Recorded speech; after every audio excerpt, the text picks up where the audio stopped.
kinumpirma mismo ng multi-billionarity Al-Ashik. Magkakaroon sila ng reassessment ng mga boxers na lalaban sa loob ng kanilang bansa. Mabinito, may paun si Al-Ashik ang mga fighters na bababa ang knockout rate. At sali pa magiging pamantayan daw ng mga fighters na lalaho at mapapakita nila sa loob na kanilang bansa ay yung mga fighters na mapaas ang knockout rate.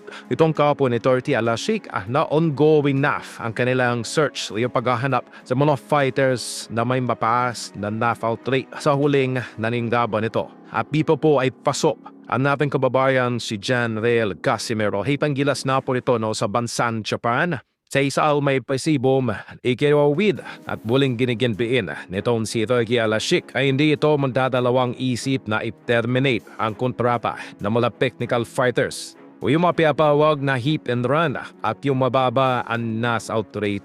Nakusaan ay dismayado itong si Torti Al-Ashik palaging performance nitong si Naoya Inoue. Nakusaan ay hindi nipo inatala na aabot ng 12 rounds itong Picasso. Kasinyales na napot na makipagsabayan itong si Naoya Inoue. Yung pirma na rin sabing promotion na automatikong matasapasok yung mga fighters sa lower division na meron pong maimpresibong knockout win sa nagiwiling laban na naparod nitong si Torti Al-Ashik ang naging performance nitong si General Casimero. Epom si Al-Ashik, napapusin na lamang ang kuplapa nitong si Naoya Inoue sa kanilang bansa sa Saudi. Napusaan, epom si Casimero na ipapalaban sa nasabing Hapon. Para po sa kalaban na lap ay meron po kasing 3-5 contract ito si Naoya Inoue sa loob bang Saudi. Kaya wala pong choice itong si Al-Ashik.